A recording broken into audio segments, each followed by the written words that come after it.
see what page, 840. I mentioned to you last week the Gemara, Boker Tov. I mentioned to you last week the Gemara that discussed Adam Zos HaTorah, Adam Ki Yamus Ba'ohel. This is on page 840, verse 14, that this is the law, Zos HaTorah, this is the law, Adam Ki Yamus Ba'ohel, when a person dies Ba'ohel in the tent.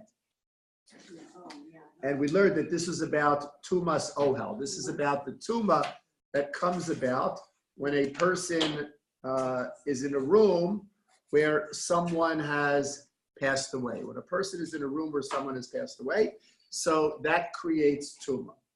And we spent some time learning why Adam, and last week at the end we began, why does it say Zos HaTorah? This is the Torah, a strange language. It should say just this is the law, but why Zos HaTorah? So I mentioned to you the Gemara, it's a Gemara in Maseches Brachos, and the Gemara says, Adam ki yamus ba'ohel, Amar Reish Lakish said, Minayin she'ein divrei Torah miskaimim ela b'mi shememis atzmo aleha.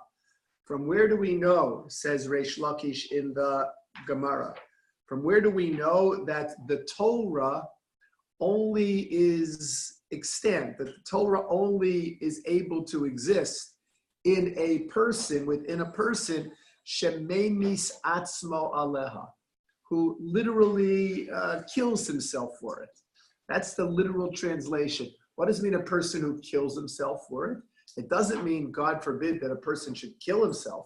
But we know you're not allowed to kill yourself, right? You're not allowed to kill yourself, despite what your teenage children do, right? We know you're not allowed to kill yourself, right? So what does it mean, shememis atzmo? It means he sacrificed, like he makes, or she makes such a commitment, that such mesiras nefesh, such dedication, that it's as if he killed himself for the study of Torah.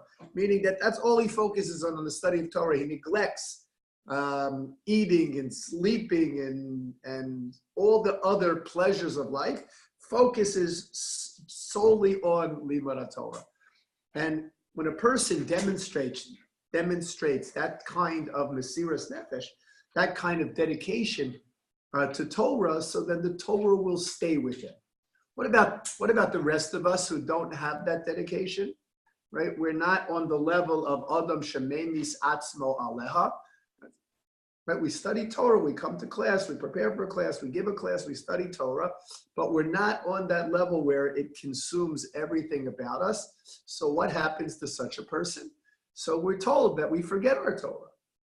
Right? The Torah that we learn, it's very nice. We learned it. We came to class. We learned it, or we prepared it to teach a class.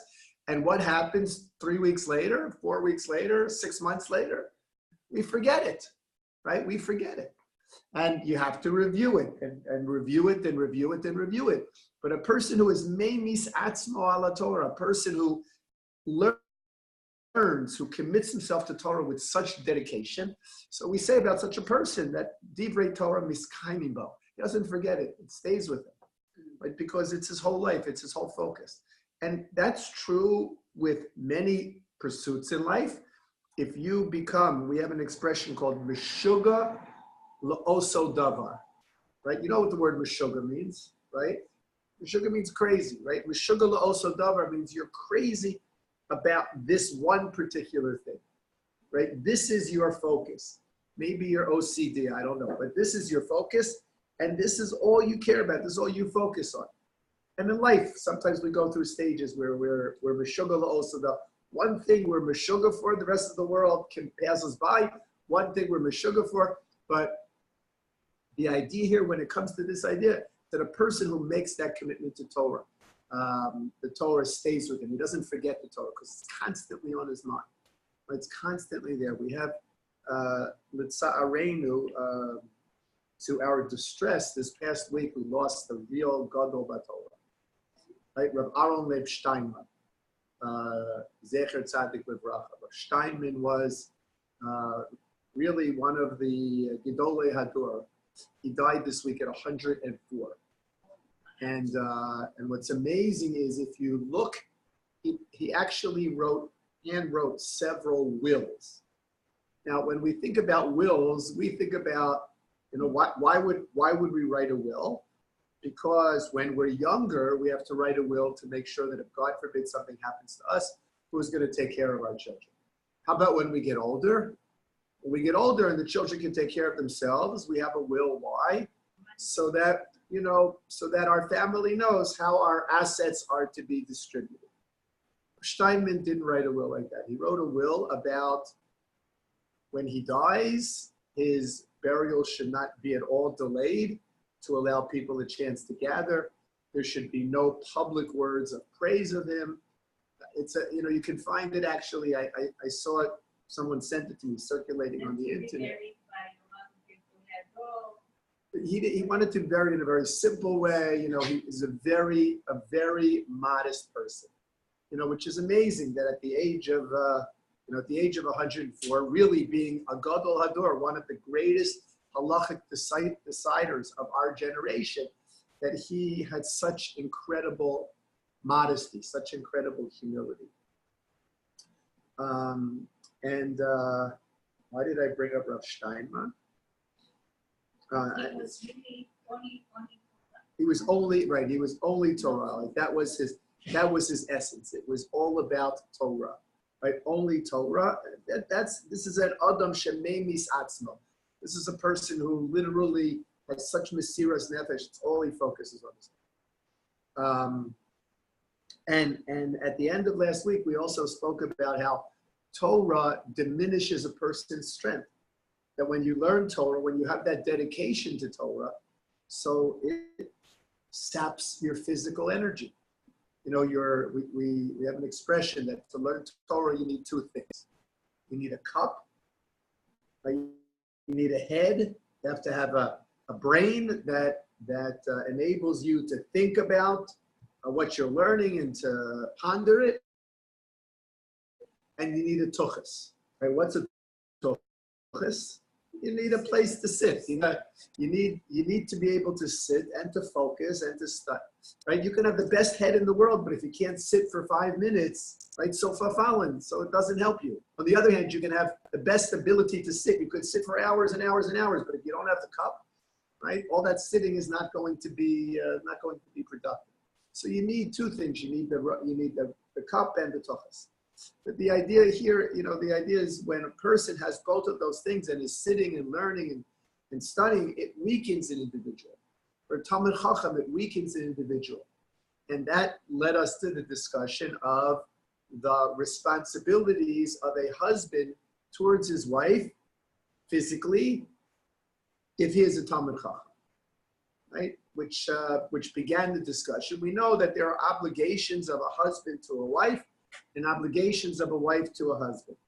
And those obligations are very actually well described in the halacha, right? The obligations of a husband and a wife and a husband. Interesting. The Gemara, and it's codified by the halacha, the Gemara discusses, based on an individual's profession, how often he is obligated to be intimate with his wife. Right? How often he is obligated to be intimate with his wife. Now, that seems a little bit strange, right? In other words, we have to, right? Men, we have to obligate, right? You're obligated, right, to be intimate with your wife. What does it mean? So the halacha is that a wife is entitled to this relationship at these intervals, at these time periods, meaning that if her husband is a Talmid Chacham, so she is entitled, it's the husband's obligation, she is entitled to his physical attention. For a Talmid Chacham, we say once a week. It's interesting, for a man of leisure, not exactly sure what that means. The Rambam seems to describe him as a man of independent wealth, meaning he's not somebody who's working, he doesn't have to He doesn't have to worry about, about going out to work. Work is not weakening him in any way. So such an individual, what is his onah? What is his responsibility? So the Gemara says whenever his wife requests, right, that he has to be accessible to her all the time. Why? Because he doesn't have anything else that is nearly as important. So therefore, if he's not working and he's in good health and has vigor, so then his wife is entitled to his physical attention at her request whenever she wants. If, on the other hand, her husband is a Talmid Chacham, so she's only entitled to his physical attention once a week. If he's a businessman, so she's entitled to his physical attention twice a week. If he's a camel driver, if he's a donkey driver, if he's a sailor, she's only entitled to his physical attention once every 6 months. Right? Interesting, right? She's entitled to his physical attention once every 6 months. What does that mean? That's crazy. Right? What does it mean that she's entitled to his physical attention once every 6 months? He goes away, and she knew that when she married him, right? He's a sailor. His profession is to go, he's away for months at a time, right? Sailors, not like today, right? In those days, you went sailing. First of all, they didn't even know if you were coming back. And if you weren't coming back the next day, right? You were coming back. Somebody told me they're going on a cruise today for a week. Right? They get on a boat today, they cruise for a week. Next week, they're back. Wasn't like that in those days, right? So a woman married a sailor, so she knew what she was, quote, getting into, right? She knew that he would not be around so often, so she's only entitled to request his physical attention once every 6 months. Meaning he has to make himself available once every 6 months, right? To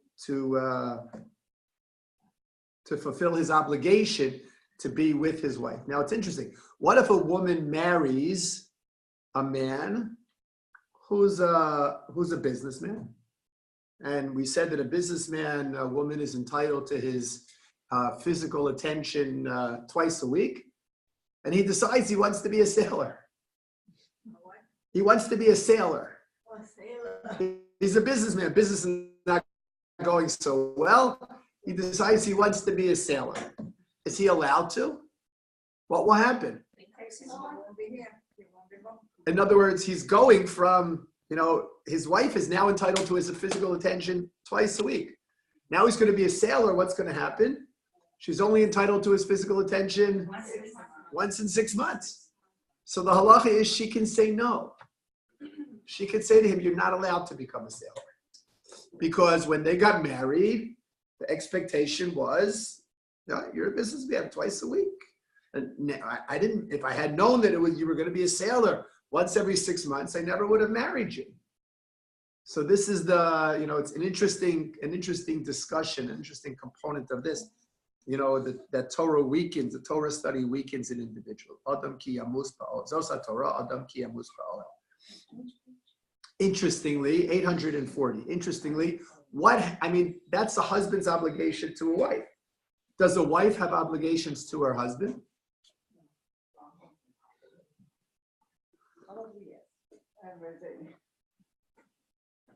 Every day? No, so the answer is yes, right? Right? The answer is yes, that a wife has obligation, right? A wife has an obligation to be physically attentive to her husband's needs as well. And if she doesn't do that, if she chooses not to do that, she is known, anybody know the halacha, what we call her, the halachic definition? She's a moredes, right? A moredes. What's a moredes?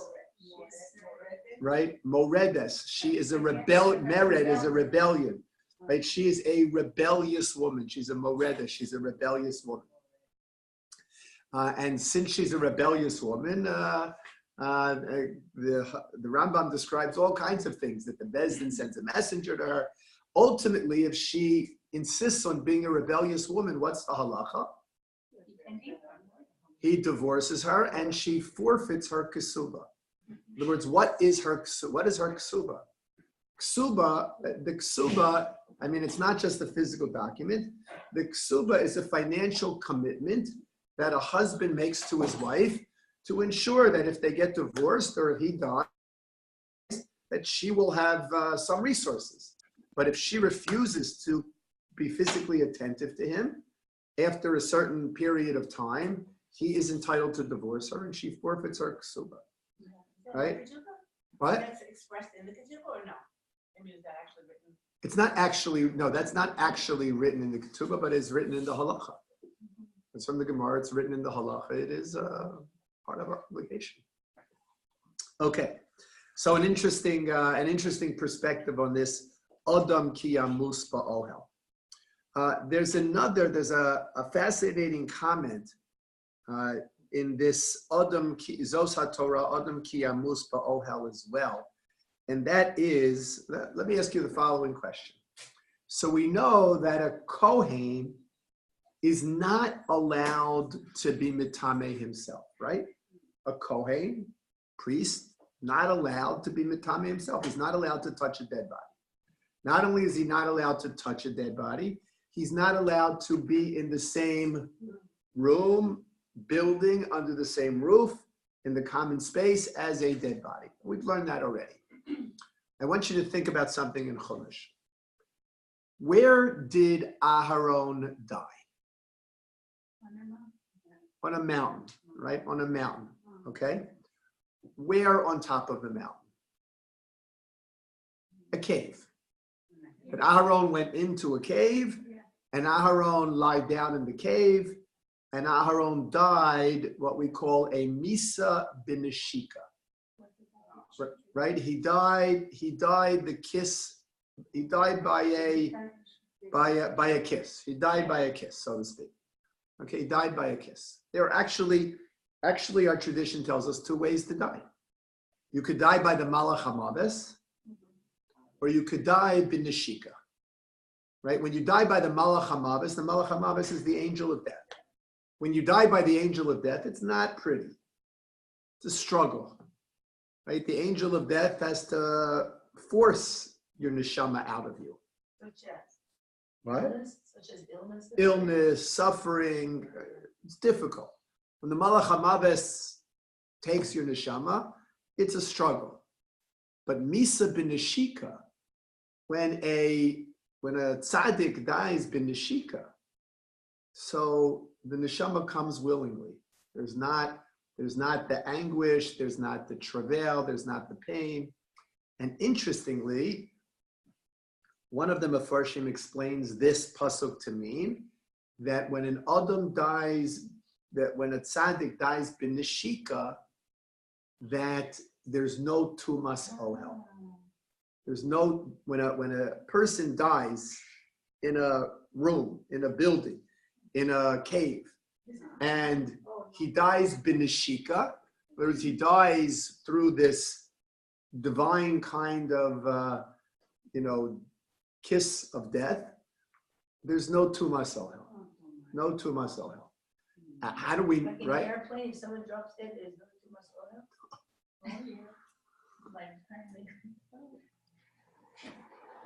We're not talking about stam people. We're talking about people who died b'neshika. Right? B'neshika, you like an Aaron, you lie down, you close your eyes. That's it. Peacefully, that's Misa b'neshika. Right? Somebody who, Thelma, dies on an airplane, I wouldn't exactly call that Misa b'neshika. All right? Tzaddik, right? Tzaddik passes away.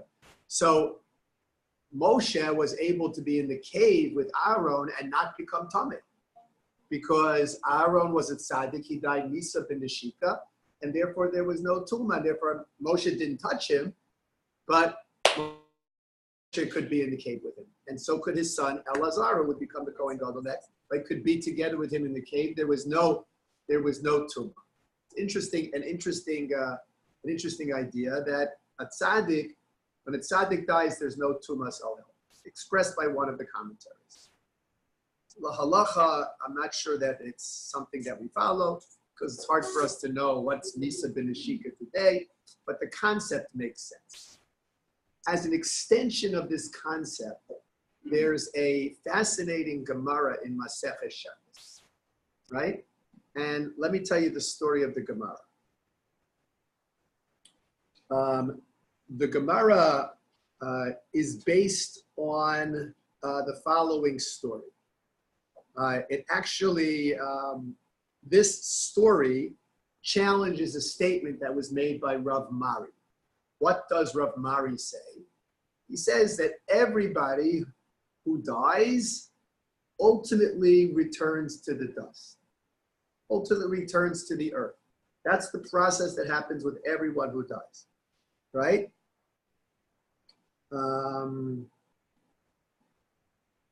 It's what we say. He quotes, Rav Mari quotes the pasuk in Koheles, the El Haaretz Tashuv Kisher Haya. And the body returns to the earth from where it came. It's one of the verses that we say at the beginning of Yisra, right? Right? That the goof returns El Haaretz, right, to the land, Kisher Haya, as it was. So the Gemara there on Rav Mari's statement brings the following story.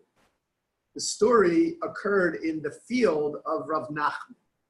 Rav Nachman had property, he had a big field, and the workers were digging in the field. They were digging in the field in Rav Nachman's field. And Rav Achai was buried in that field.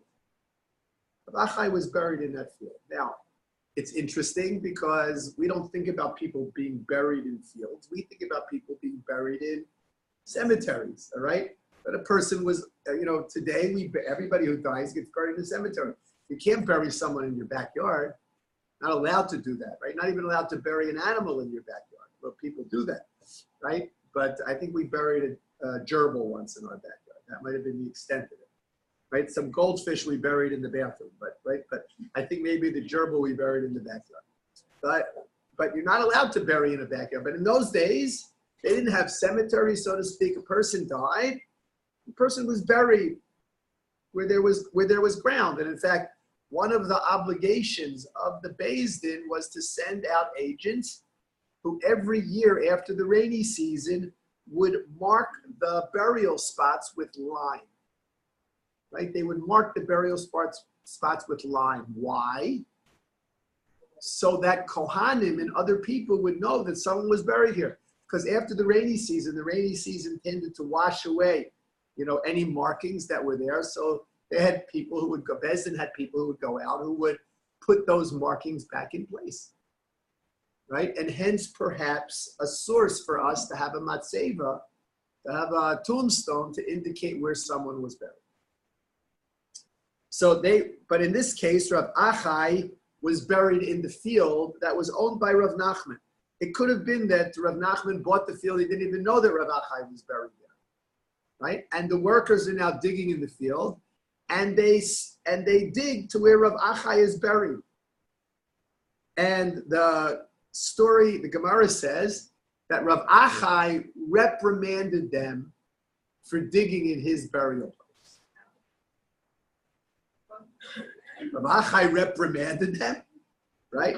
So says the Gemara, they came running to Rav Nachman and they said, someone's dead in your field, and they just yelled at us.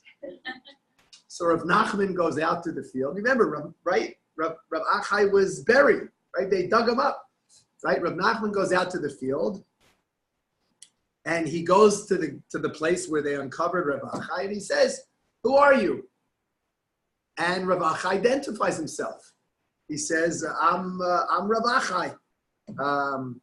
And Rav Nachman says to him, wait a second, how come you're not decomposed, right? Don't you know what Rav Mari said?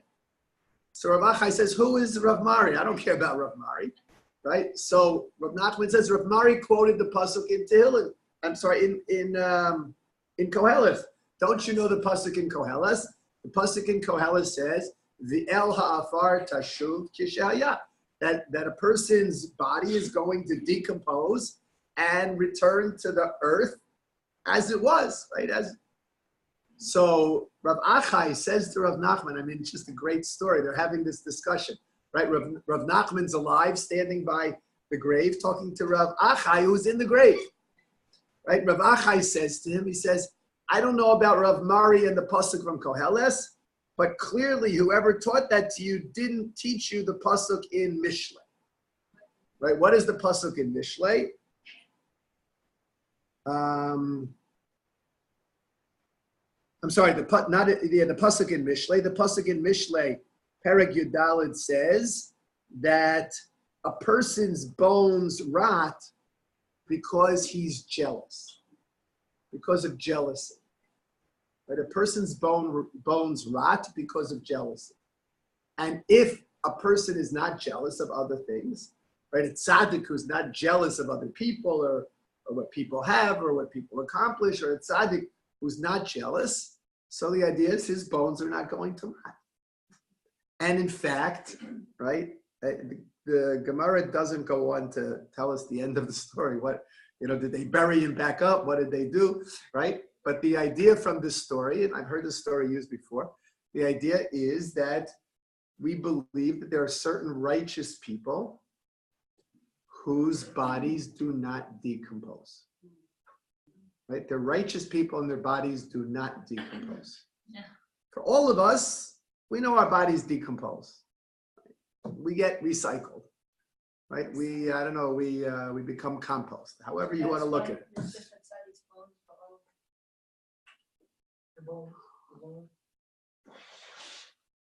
I mean, it's interesting. We know what happened to Yosef after he died. He was embalmed. Yes. We learned this, right? Yosef HaTzadik was embalmed. Exactly how they embalmed in those days. Today they embalm in a terrible way. What do they do today? Today, the funeral directors remove the blood from a body. But when you die, you still have blood in your body. Right? They remove the blood from the body and they inject, right, formaldehyde, which is a preservative, into your body. Right? What? No, they don't do this to us, right? They do it to people who want to be embalmed, right? That's what they do. And they inject formaldehyde. And what does formaldehyde do? Formaldehyde is a preservative, and it postpones the decomposition of the body. I mean, ultimately the body will decompose, but it postpones the decomposition of the body. Somebody sent me an article, interestingly, that said that, I'm just telling you what the article said. Sent me an article said that there are scientists who are saying that bodies of people who die in our generation are not decomposing as rapidly because of all the chemicals that we've taken into our body, specifically through artificial sweeteners that have an element of formaldehyde in them, right? So a person who's taken all these chemicals into the body, so the chemicals prevent the body from decomposing the way bodies used to decompose. But what? How do they know it? That's why I'm a rabbi, not a scientist. I don't know. But it's an interesting article. Whether it's true or not, I don't know, but it's an interesting article. They're the same about all of these anti-inflammatories. These birds that go on it, they eat the bodies after in somewhere in India. They don't touch these bodies. There's so much chemicals in their bodies. Yeah, Ken Zion could very well be. It's certainly something which is possible.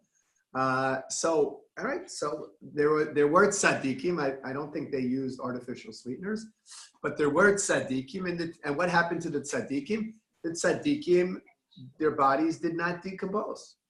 Now, what's interesting is that this is not just a Jewish concept. In other religions, they also talk about saintly individuals whose bodies haven't decomposed.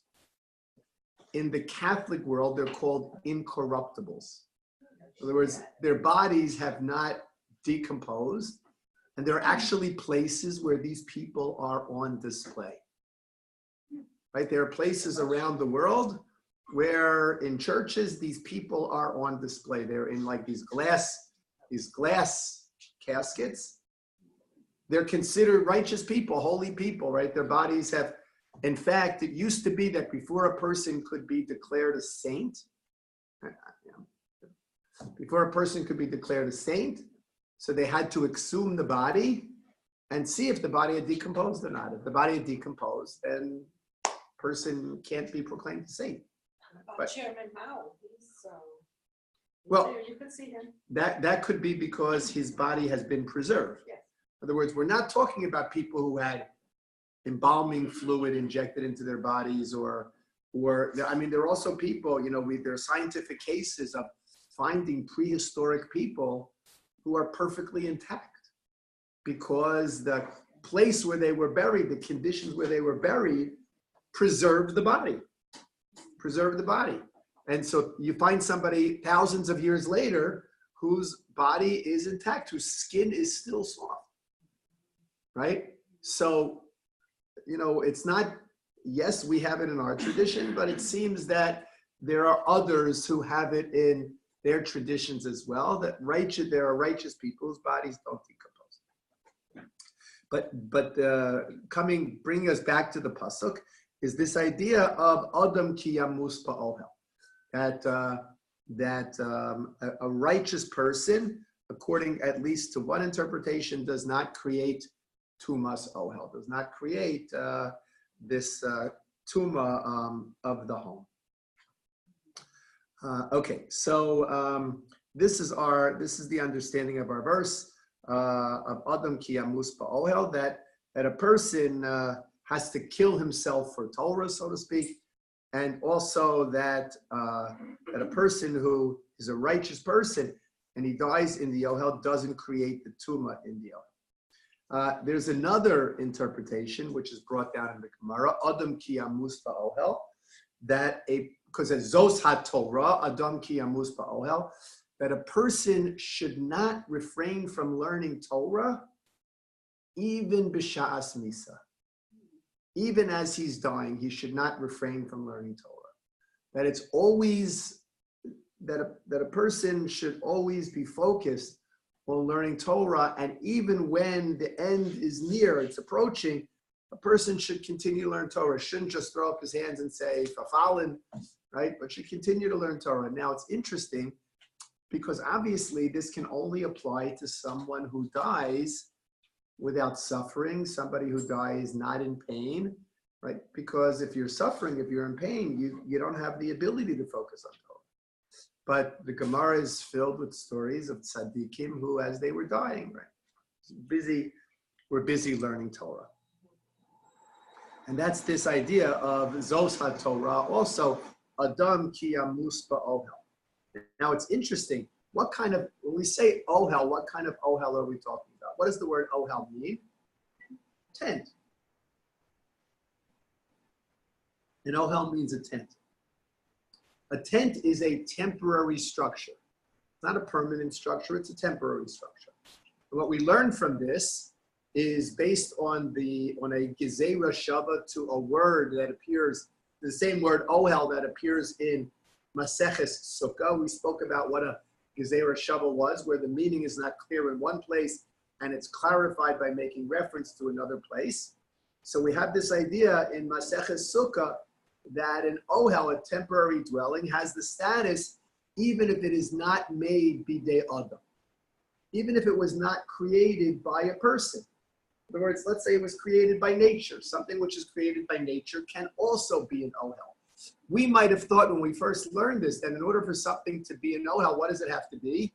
It has to be built by a person. Tent has to be set up by an individual, has to be built by a person. A house has to be built by a person. But what about a place which is not built by a person? Maybe there's no idea of tumas ohel, and the Gemara says no. Even in a place not built by a person, there is a concept of tumas ohel. Meaning, what would be an example of this?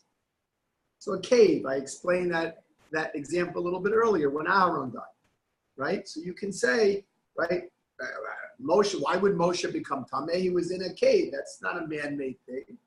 And the answer is no. He would have been Tameh had the fact not been that Aaron was a tzaddik. He would have been Tameh because even a non-man-made structure creates ohel. And this is a very important halacha for Kohanim going into cemeteries. Because what's the halacha if a Kohen wants to go into a cemetery? So you all know he can't go in. He's got to stay by the gate, right? Not necessarily so.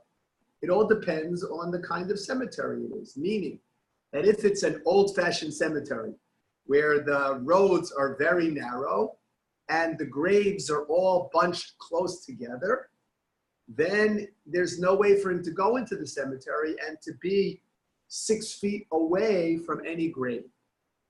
But some of the newer cemeteries have much wider roads, right? And they have much wider roads, and it's very possible that a person, that the road stops here and the closest grave is 20 feet over there. That could happen in those circumstances.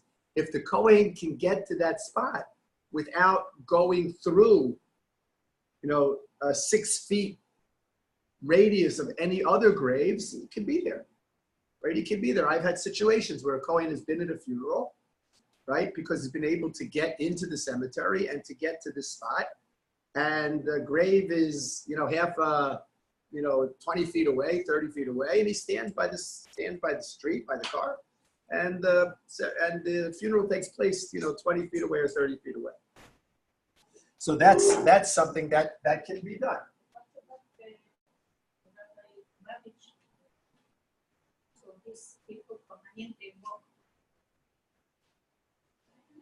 So what about the Lubavitcher Rebbe?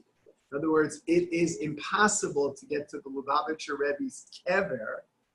It's impossible to get there without being within 6 feet of other graves. It's not possible unless you come down by helicopter, right? It's not possible. And then even if you come down by helicopter, once you hit the ground, you're going to be within 6 feet of other graves. So what do they do?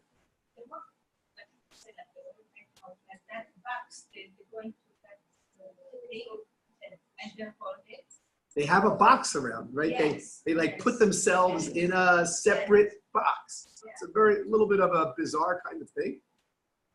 But they put themselves in a separate, in a box, I think it's a cardboard box, and walk to the grave that way and say that they're in their own domain, so to speak. Okay, whether it works, whatever. People from Chabad hold by it. I have to believe there's some basis for it. So it's going off soon, the air conditioning. I don't know why, right? No, so Kohanim who are from Chabad, okay, Kohanim who are from Chabad have that issue. But remember, not a Kohen can go into a cemetery if there's room for him to remain 6 feet away from a grave, but he has to be careful that he doesn't pass under any trees that hang over the road on one side and hang over graves on the other side.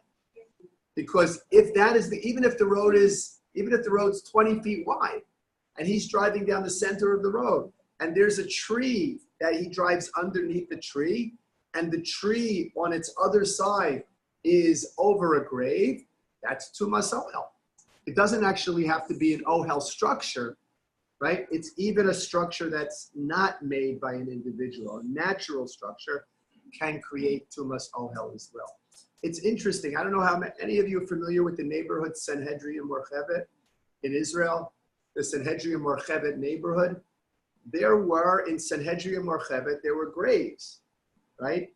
And graves were in caves there, what they call, I think, catacombs. Is that what they call them, right? Right? They buried people in graves, like on shelves in graves.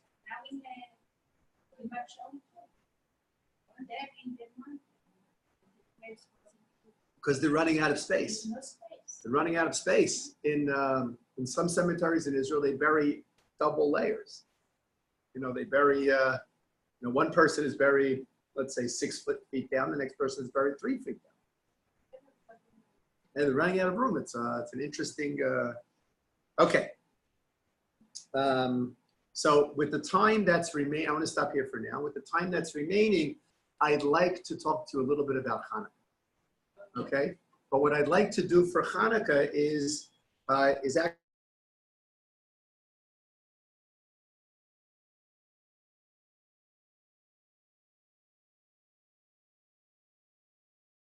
a song of Ma'otzor, right?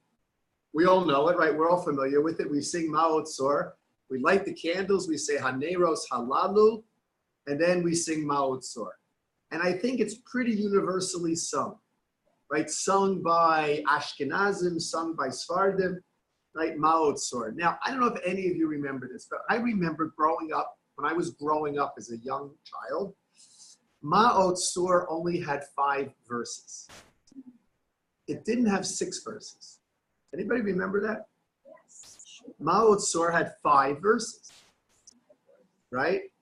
With the Ma'ot Tzor that we sing today has 6 verses, right? I mean, 6 stanzas, if you will, right? I remember 5 paragraphs. It had 6. Let me just share it with you.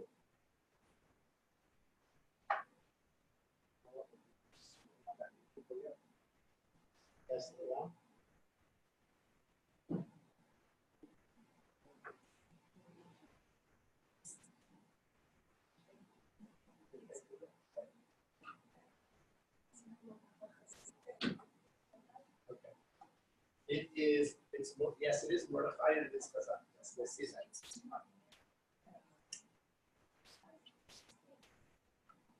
Okay, so turn to page.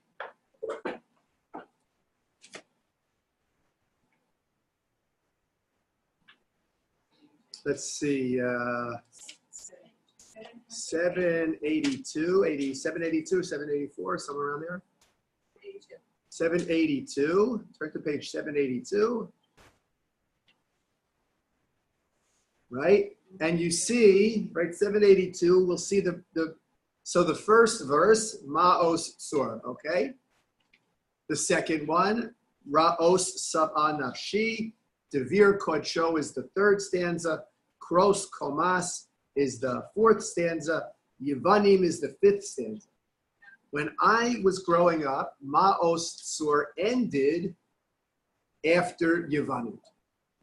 That was the last stanza that we sang. And then somewhere along the way, I don't remember when, so this last stanza of Chasok Zeroa Kodshecha became an accepted part of Ma'ot Tzor. Okay? Now, it's interesting. You want to see something interesting? If you look at the first word, you look at the first letter of the first word of every stanza, spells out Mordechai. Right? The first word of every, right, spells out Mordechai. The last stanza, the first 3 words, the first letter of each word spells out Chazak. Right? So it's Mordechai, that was the name of the Paitan who wrote this. It's not unusual for Paitanim, for these poets, to put their names in their poetry. So his name was Mordechai. Exactly who he was seems to be the subject of some debate. His name was Mordechai. And his name, right? So Mordechai, that's only 5 letters, and there are 5 stanzas. So the 6th stanza seems to be something that was, what's the story of the 6th stanza? What's the nature of it? By the way, this is a great thing to study. Right? There's not a lot of, on Hanukkah, there's, sometimes we struggle to find new things. This piyut of Ma'ot Tzor is a great thing to study and to kind of look at the meanings behind Ma'ot Tzor. We all sing it. How many of us know what it's talking about? Right? I would say not a lot of people know what it's talking about. But it's interesting because if you look at it, let's just start with the first stanza, bottom of page 782, right? What are we asking for? We begin by praising HaKadosh Baruch Hu, Ma'os Tzor, right? Mighty rock, right? That comes from the Navi, and that is a reference to Kadosh Baruch Hu, right? Ma'ot Tzor, it's a reference to Kadosh Baruch Hu. It's interesting in the Tfilah L'Shlom the Declaration of Independence of the State of Israel.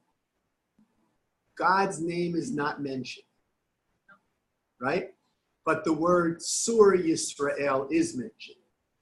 What is Sur Yisrael? right?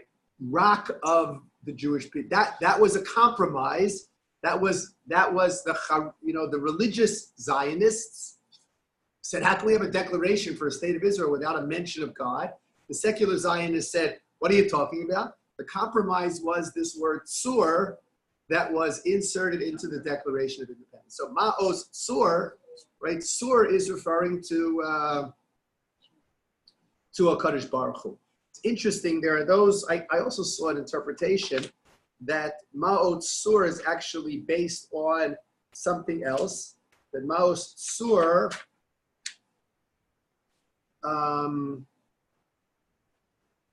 is a reference to the place where the Hashmonaim had their headquarters, which was known as Beit Tzur.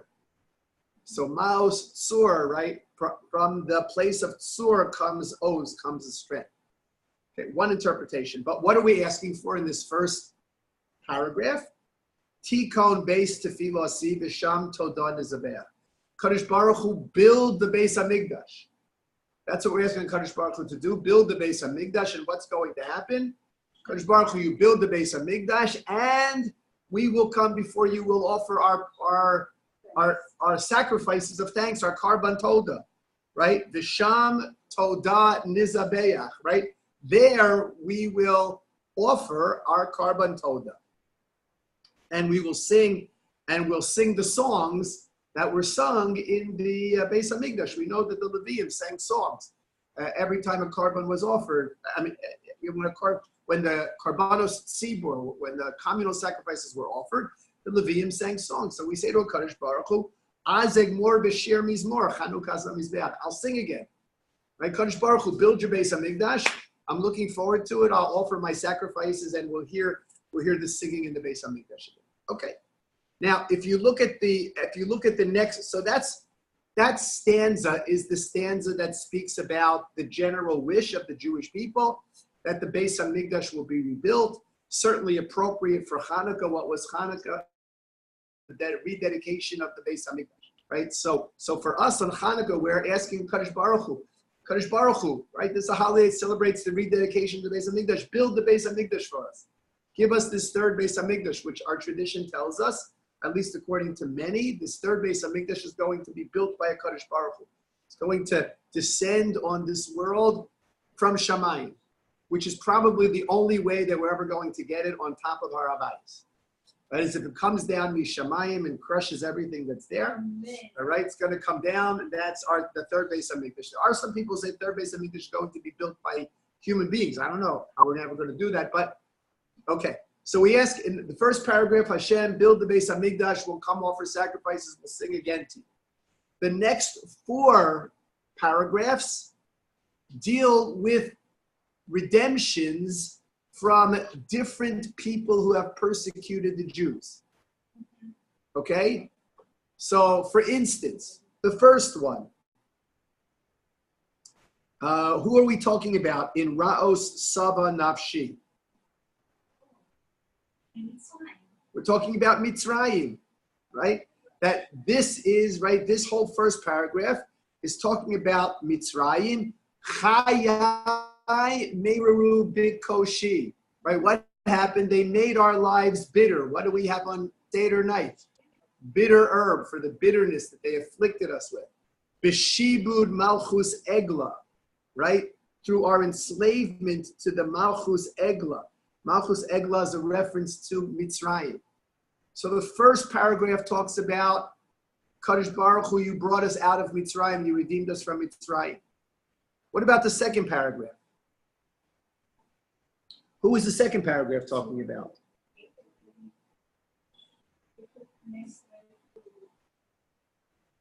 What is Devir Kodsho Heviani V'gam Sham Lo Shakatiti?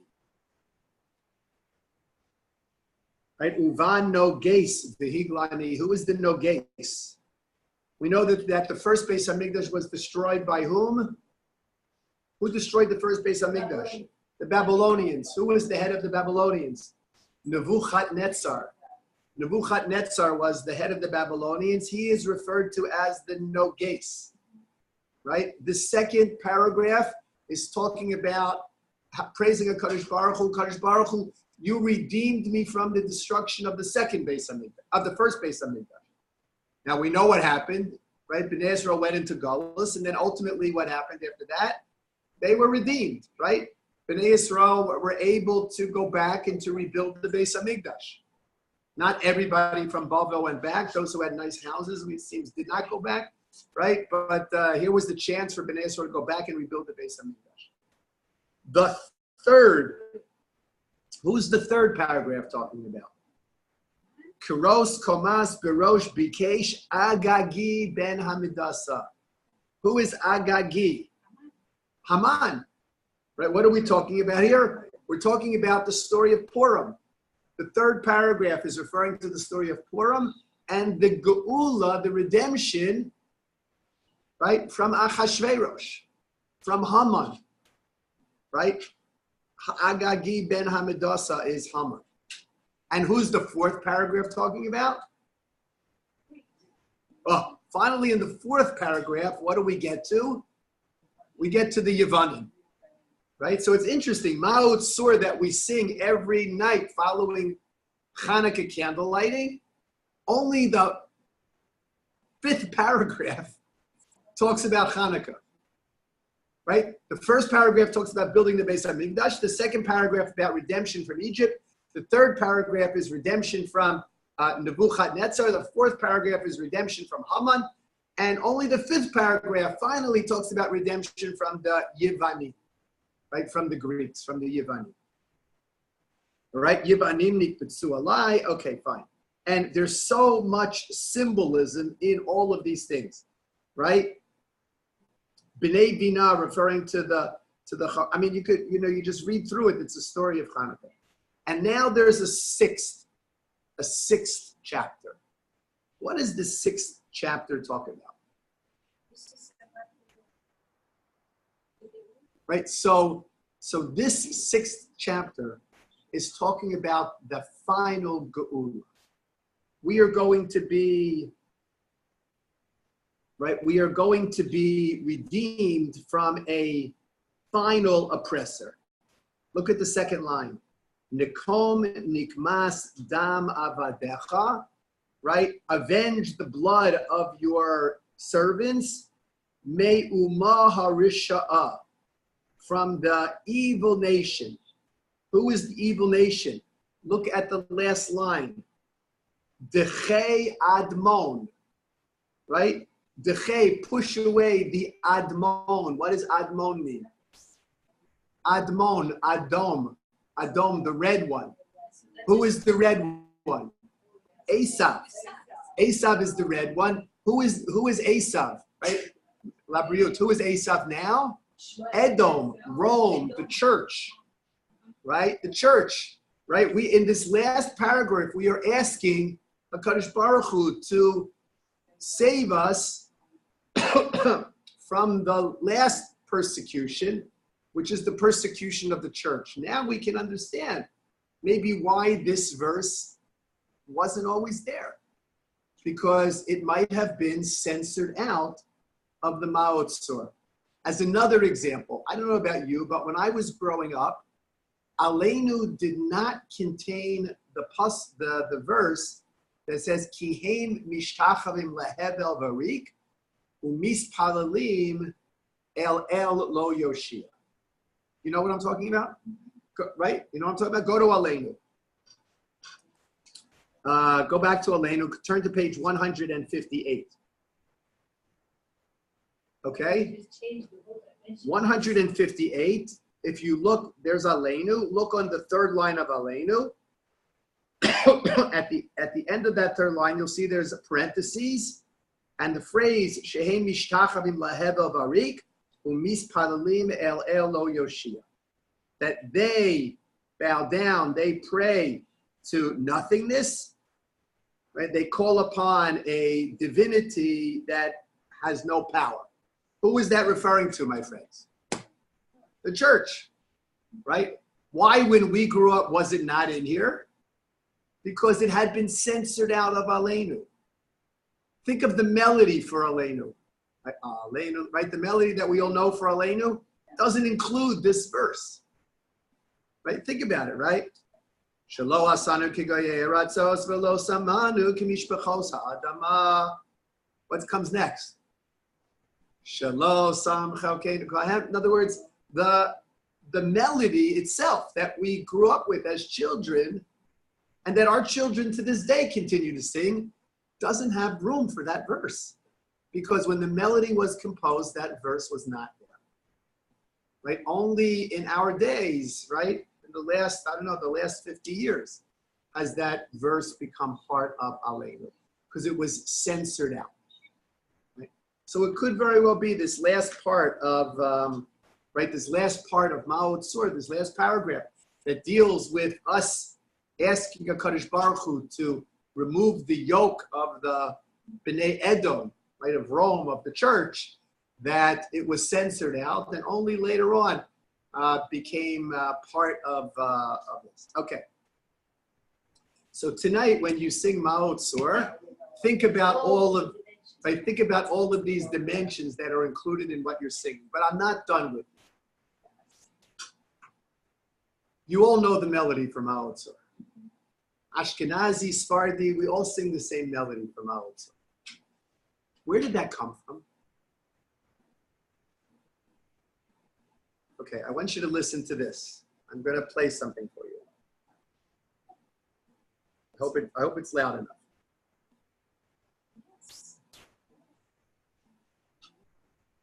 It's not Jewish.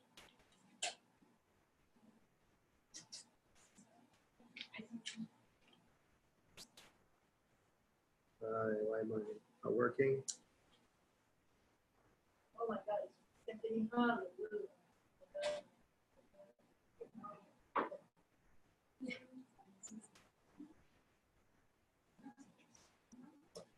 See if I was looking at see if I can play it. Oh, here we go. Okay. If I can make it loud enough.